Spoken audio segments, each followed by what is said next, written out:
తెలంగాణ మాజీ మంత్రి శ్రీనివాస్ గౌడ్ పై చర్యలకు అటు టీటీడీ చైర్మన్ ఆదేశించారు. శ్రీవారి క్షేత్రంలో రాజకీయాలు మాట్లాడితే సహించేది లేదని ఆయన వార్నింగ్ ఇచ్చారు.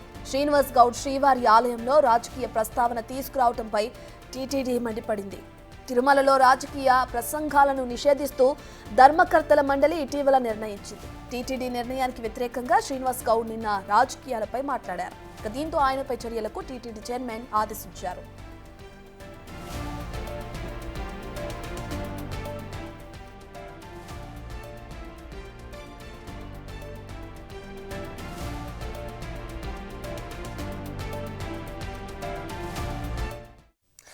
ఇదే అంశానికి సంబంధించిన పూర్తి డీటెయిల్స్ మా ప్రతినిధి దామోదర్ అందిస్తారు. మంత్రి బీఆర్ఎస్ నాయకుడు శ్రీనివాస్ గౌడ్ నిన్న తిరుమలలో శ్రీవారి దర్శనం పూర్తయిన తర్వాత తెలంగాణ పౌరులను గత 10 సంవత్సరాలు చాలా బాగా చూశారు. ఇప్పుడు పట్టించుకోవడం లేదు. గతంలో ఏదైతే శ్రీవారి ఇటు తెలంగాణ ప్రజాప్రతినిధులకు సంబంధించి సిఫార్సు లెటర్లకు కూడా దర్శనాలు కల్పించేవారు. కానీ ప్రస్తుతం మాత్రం వాటిని తీసివేశారంటూ ఆరోపణ చేసిన నేపథ్యం ఏదైతే 2021లోనే అప్పటి వైసీపీ ప్రభుత్వం పూర్తి స్థాయిలో ఇటు తెలంగాణ ప్రజాప్రతినిధుల సిఫార్సు లెటర్లను తీసుకోవడం మానివేసింది. అయినప్పటికీ అదేవిధంగా తెలంగాణ భక్తులకు అవసరమైన కళ్యాణ మండపం కానీ వస్తు సముదాయాలు కానీ నిర్మించడంలో నిర్లక్ష్యం వహిస్తున్నారంటూ ఆరోపణలు చేస్తున్న నేపథ్యం. కానీ 10 సంవత్సరాల పాటు అధికారంలో ఉన్న శ్రీనివాస్ గౌడ్ కానీ ఆయన బాస్ మాజీ సీఎం కేసీఆర్ ఏమాత్రం పట్టించుకోలేదు. అయితే ఈ విషయాలపైన మనతో మాట్లాడడానికి టీటీడీ పాలక మండలి సభ్యుడు అదేవిధంగా బీజేపీ సీనియర్ నాయకుడు అధికార ప్రతినిధి అయిన భానుప్రకాష్ రెడ్డి ఉన్నారు. సార్ చెప్పండి, నిన్న ఇప్పటికే మీరు తిరుమలలో రాజకీయాలు మాట్లాడకూడదంటూ ఒక మొట్టమొదటి పాలక మండలి సమావేశంలోనే మీరు తీర్మానం చేసిన నేపథ్యంలో ఈ విధమైన రాజకీయ ప్రసంగాలు శ్రీనివాస్ గౌడ్ చేశారు. అతని మీద ఎలాంటి చర్యలు తీసుకోబోతున్నారు? ఖచ్చితంగా మేము ధర్మకర్తల మండలిలో మొట్టమొదటి సమావేశంలో తిరుమల రాజకీయ వేదిక కాదు, అదొక ధార్మిక క్షేత్రం. అక్కడ ఉన్న రాజకీయ ప్రసంగాలు చేసిన రాజకీయ విమర్శలు చేసినా ఖచ్చితంగా వారి మీద కేసులు నమోదు చేయాలని చెప్పడం జరిగింది. అందులో భాగంగా నిన్న శ్రీనివాస్ గౌడ్ గారు తిరుమలకి దర్శనానికి వచ్చినటువంటి సందర్భంలో ఈ ప్రాంతాల మధ్య విభేదాలు సృష్టించే విధంగా గోవిందుడు అందరివాడైతే కూడా కొందరివాడికే పరిమితం చేస్తూ ఏదో సిఫార్సు లెక్కలు మీకు ఏదైనా పాలసీ మ్యాటర్ ఉంటే గవర్నమెంట్తో మాట్లాడుకోండి. తిరుమలకి వచ్చి దర్శనం చేసుకున్న తర్వాత బయట వచ్చి రాజకీయ విమర్శలు చేయడం మంచిది కాదు. వెంటనే ఆ మాటలు వెనక్కి తీసుకోవాలని చెప్పి భారతీయ జనతా పార్టీ డిమాండ్ చేస్తుంది. అలాగే క్షమాపణ కూడా చెప్పాలి. ఎందుకంటే గతంలో ఒక ప్రజాప్రతినిధిగా ఉన్నారు మీరు, అన్ని నియమ నిబంధనలు తెలుసు. అది రాజకీయ వేదిక కాకూడదని చెప్పి మేము అనేక పర్యాలు ప్రయత్నం చేస్తుంటే ఇలా వచ్చి మళ్ళీ రాజకీయ విమర్శలు చేయడం, ప్రాంతాల మధ్య విభేదాలు, ఆంధ్ర ప్రాంతం తెలంగాణ ప్రాంతం అని చెప్పి ఏం తక్కువ చేసామయ్యా మీకు? 5 మందిని తెలంగాణ ప్రాంతం నుంచి ధర్మకర్తల మండలి సభ్యులుగా మా ముఖ్యమంత్రి గారు చంద్రబాబు నాయుడు గారు తీసుకున్నారు కదా, తెలీదా మీకు? ఎవరెవరు ఉన్నారో మీకు తెలుసు కదా. 5 మందిని తెలంగాణ ప్రాంతం నుంచి తీసుకోవడం జరిగింది. మీరు దాన్ని అన్నింటినీ అర్థం చేసుకోకుండా ఇంకా రాజకీయ విమర్శలు చేయడం మీ అవివేకంగా మేము భావిస్తున్నాం. ఖచ్చితంగా మీరు క్షమాపణ చెప్పాలని చెప్పి భారతీయ జనతా పార్టీ డిమాండ్ చేస్తుంది. దీని మీద ఈరోజు మా చైర్మన్ గారు వివరణ అడిగారు. లోతుగా దీని మీద పోలీస్ శాఖ కూడా పరిశీలించి అవసరమైతే కేసులు నమోదు చేసే దిశగా మేము ప్రయత్నం చేయాలని చెప్పి మేము కోరుకుంటున్నాం. 21లో రద్దు చేస్తే ఇప్పటి మీ మీద నిందలు వేయడం ఏమంటారు దీన్ని?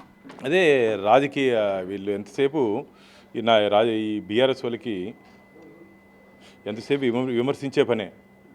ఆయన ఫామ్ హౌస్ నుంచి ఇక్కడి వరకు 24 గంటలు అందరినీ విమర్శించే పదే కదా. ఏదో ఒకటి విమర్శించి పేపర్లోనో, టీవీలోనో, హెడ్లైన్స్లోనో, వార్తల్లో ఉండాలని చెప్పి కోరుకుంటున్నారు. మంచి పని, ప్రజా సమస్యల మీద మాట్లాడండి. అది కూడా మీ కాన్స్టిట్యున్సీలోనూ మీ ప్రాంతంలో పోయి మాట్లాడుకోండి. అక్కడైనా పేపర్లో రాస్తారు. ఇక్కడ తిరుమలకు వచ్చి ఇట్లా రాజకీయ విమర్శలు చేయడం, అప్పుడు బాగా చూసుకున్నారు, ఇప్పుడు ఎందుకు చూసుకోలేదు? నిన్న నేను కూడా దర్శనానికి వెళ్ళా. నా ముందరే వారి దర్శనమైంది. నా ముందే వారికి దర్శనమైంది. మంచిగా హారతి ఇచ్చారు, స్వామివారి ఏమంటారు ప్రసాదం ఇచ్చారు, అరటిపండు ఇచ్చారు. ఇంకేం కావాలి చెప్పండి మీకు? నా ముందే అయింది. ఒకవేళ నేను లేకుండా ఉంటే సరే, మీకేదో అక్కడ అన్యాయం జరిగిందో నా ముందే దర్శనం చేసుకొని వచ్చారు కదా అయ్యా మీరు. వచ్చి దర్శనం చేసుకుని వచ్చి బయట ఇట్లా రాజకీయ విమర్శలు చేయడం, ప్రాంతాల మధ్య విభేదాలు, ముఖ్యంగా ఏదో ఆ ప్రాంతాలను మేము ఏదో అన్యాయం చేస్తాం. మేము ఎక్కడ అన్యాయం చేయట్లేదు. అందరూ ఒకరే. వెంకటేశ్వర స్వామికి అందరూ బిడ్డలు లాంటి వాళ్ళు, అందరూ భక్తులు లాంటి వాళ్ళు. కాబట్టి మేము ఎప్పుడు మా టీటీడీ అధికారులు కానీ, టీటీడీ ధర్మకర్తల మండలి కానీ ఎప్పుడు ఆ 2 నాలుకల ధోరణిలో లేకపోతే 2 కళ్ళ సిద్ధాంతం మీ పార్టీకి ఉందేమో కానీ మాకైతే లేదని చెప్పి శ్రీనివాస్ గౌడ్ని తీవ్రంగా హెచ్చరిస్తున్నారు. ఆంధ్ర వ్యాపారులను ఒక రకంగా చూస్తున్నారు, తెలంగాణకు సంబంధించిన వ్యాపారులు దర్శనానికి వస్తే, పారిశ్రామిక దర్శనానికి వస్తే ఓ రకంగా చూస్తున్నారంటూ కూడా కామెంట్స్. మీకైనా దృష్టిలోపం ఉందో ఒకసారి పోయి చూపించుకోండి. వారికైనా దృష్టిలోపం ఉందేమో ఒకసారి హాస్పిటల్ పోయి చూపించుకుంటే ఎక్కడ లోపాలు ఉంది, ఎవరో పేర్లు చెప్పమని చెప్పండి. ఎందుకు ఊరికి అనవసరమైన మాటలు ఎందుకు చెప్పండి? ఇది మంచిది కాదు, ఇది మంచిది కాదు. దయచేసి ఈ రాజకీయ ప్రసంగాలకి మీకు రాజకీయాలు ఏదైనా విమర్శించుకోవాలంటే అది సపరేట్ వేదిక ఉంటుంది. ధార్మిక క్షేత్రానికి వచ్చి మీ ఇష్టం వచ్చినట్టు మాట్లాడితే భవిష్యత్తులో ఇలాంటి కానీ చేస్తే మేము మిమ్మల్ని అక్కడి నుంచి కొండ నుంచి దిగే లోపల ఖచ్చితంగా అరెస్ట్ చేస్తామని చెప్పి మీరు తీవ్రంగా హెచ్చరిస్తున్నాం. ఏదైతే పాలక మండలి తీర్మానం తర్వాత చాలామంది విమర్శలు చేసే నాయకులు కానీ ఏదైతే మామూలుగా రెగ్యులర్గా తిరుమలకి వచ్చి విమర్శలు చేసే నాయకులు అంతా సైలెంట్ అయిపోయిన నేపథ్యంలో తెలంగాణకు చెందిన ఈ మాజీ నాయకుడు ఏదైతే మాజీ మంత్రి ఎందుకు ఈ విధంగా చేయాలనుకున్నాడు? కేవలం మరోసారి విద్వేషాలు రెచ్చగొట్టడానికా లేకపోతే ఏదైనా ఉందే వెనక కొట్టడానికి? పబ్లిసిటీ పిచ్చి ఇక్కడికి వచ్చి లోక కళ్యాణం కోసం వెంకటేశ్వరను ప్రార్థించినామంటే మేము కూడా సంతోషించుంటాం. లేకపోతే మా కేసీఆర్ బాగుండాలి, ఆరోగ్యం ఉంటే సంతోషించుంటావు. నువ్వు అవన్నీ వదిలేసి ఏదో నీకు నువ్వు చెప్పిన వాళ్ళు టికెట్ లేదు, పాలసీ మ్యాటర్ అయ్యా. నీకు ఏదైనా ఉంటే మీ ముఖ్యమంత్రి గారితో మా ముఖ్యమంత్రి గారితో మాట్లాడించుకో. నీ ముఖ్యమంత్రి గారితో తెలంగాణ ముఖ్యమంత్రి గారితో మా ముఖ్యమంత్రి గారితో మాట్లాడించుకో. పాలసీ విషయాలు తీసుకొని ఇక్కడ మీరు విమర్శించడం దేనికి? అది పాలసీ విషయాల మీద మీరు మాట్లాడేదానికి ముఖ్యమంత్రి మాట్లాడతారు. అటు మీకు ఏదైనా అన్యాయం జరుగుతుంటే ఖచ్చితంగా దాన్ని సరిదిద్దుకునే ప్రయత్నం చేస్తే అన్యాయం జరుగుతూ ఉంటే అన్యాయం జరగట్లేదు కదా. అందరికీ గౌరవం ఇస్తున్నాం. అందరికీ ప్రోటోకాల్ పరిధిలో ఎవరెవరు వస్తున్నారు అందరినీ, భారతదేశంలో ఉన్నటువంటి అందరినీ ఒకే పరిధిలో మేము చూస్తున్నాము. అక్కడ ఎక్కడ వ్యత్యాసం లేదు. ఎందుకంటే నేను కూడా వారానికి 2 సార్లు స్వామివారిని దర్శనం చేసుకునే వెళ్తుంటా కాబట్టి నేను గమనిస్తుంటా అక్కడ ఎక్కడ ఎటువంటి వ్యత్యాసం లేకుండా విభేదాలకు అవకాశం లేకుండా మేము సంతృప్తికర దర్శనం కల్పిస్తున్నాం. వారికి తృప్తి లేకపోతే మేమేం చేయలేము. తెలంగాణ ప్రజాప్రతినిధులకు సంబంధించి మాది తెలుగు రాష్ట్రమే, ఉమ్మడి రాష్ట్రంలో కాబట్టి మా ప్రజాప్రతినిధుల యొక్క సిఫార్సు లేఖలకు కూడా ప్రాధాన్యత ఇవ్వాలని అంటున్నాడు. 2021లో అది రద్దు చేయబడింది కదా.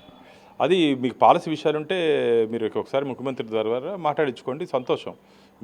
మీకు ఏదైనా హక్కుల గురించి కానీ మీ రైట్స్ గురించి కానీ అడిగే దాంట్లో తప్పు లేదు. అడిగే పద్ధతిలో ఉంది, అడిగే పద్ధతిలో వ్యత్యాసం ఉంది. మీకు ఏదైనా పాలసీ విషయాలు మాట్లాడుకుంటే గౌరవంగా మాకు ముఖ్యమంత్రి గారు పరస్పరం మాట్లాడుకొని మీకు ఏదైనా కావాలంటే అడగండి.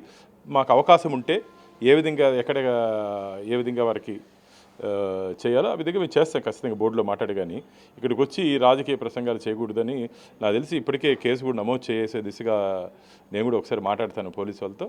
భవిష్యత్తులో ఎవరు కూడా ఇలాంటి రాజకీయ విమర్శలు చేయకుండా గట్టి గుణపాఠం ఉండే దిశగా రాబో రోజులు గట్టి చర్యలు తీసుకుంటాం. గతంలో కూడా చెప్పడం జరిగింది, ఎవరిని ఇట్లా విమర్శ చేస్తే దిగేలా వాళ్ళ మీద కేసులు పెట్టాలని. తొందరలోనే ఆ కేసులు రుచి కూడా చూపిస్తాం. ఏదైతే మాజీ మంత్రి శ్రీనివాస్ గౌడ్ రాజకీయ విద్వేషాలను రెచ్చగొట్టే రీతిలో ముఖ్యంగా తన పబ్లిసిటీ స్టంట్ కోసం ఈ విధంగా తిరుమలలో రాజకీయంగా మాట్లాడాడు. తిరుమలకు వచ్చే ప్రతి భక్తుల్ని ప్రాంతీయ భేదాలు లేకుండా అందరినీ సమదృష్టితో చూడడమే టీటీడీ లక్ష్యం. అదేవిధంగా పనిచేస్తుంది. ప్రోటోకాల్ దర్శనం ఎక్కడైతే దేశంలో ఉన్న ఏ ప్రజాప్రతినిధికైనా ఒకే రకమైన ప్రోటోకాల్ దర్శనం కల్పిస్తున్నాం. దీంట్లో భాగాలు లేవు. ఒకవేళ సిఫార్సు లెటర్స్ గురించి మాట్లాడుకోవాలనుకుంటే అది తెలంగాణ ముఖ్యమంత్రి ఆంధ్రప్రదేశ్ రాష్ట్ర ముఖ్యమంత్రితో కలిసి మాట్లాడతారు. అది వారి మధ్య చర్చలు జరిగే అవకాశం ఉంది. అలాంటిది వదిలేసి 2021లో రద్దు చేస్తే అప్పటి నుంచి ఏమాత్రము అధికారంలో ఉన్నప్పుడు కూడా పట్టించుకొని బీఆర్ఎస్ ప్రభుత్వం ఇప్పుడు ఎందుకు మాట్లాడాల్సి వస్తుంది? ఖచ్చితంగా ఏదైతే అధికారంలో లేనప్పుడు పబ్లిసిటీ స్టంట్ కోసమే ఈ రకమైన వ్యాఖ్యలను మాజీ మంత్రి శ్రీనివాస్ గౌడ్ చేశారని భవిష్యత్తులో ఏదైతే ఖచ్చితంగా అతని మీద కేసు నమోదవుతుంది. మొట్టమొదటి పాలక మండలి తీర్మానంలో తాము ఏదైతే ప్రతిపాదించామో తీర్మానం చేశామో రాజకీయ ప్రసంగాలు తిరుమలలో కానీ తిరుమల గిరుల్లో ఎక్కడా చేయకూడదు, తిరుమల నుంచి అలిపిరి వరకు ఎక్కడా చేయకూడదు అంటూ నిషేధం విధించిన నేపథ్యంలో ఒకవేళ అందుకు విరుద్ధంగా మాట్లాడిన శ్రీనివాస్ గౌడ్ పైన ఖచ్చితంగా కేసు నమోదు చేస్తారు.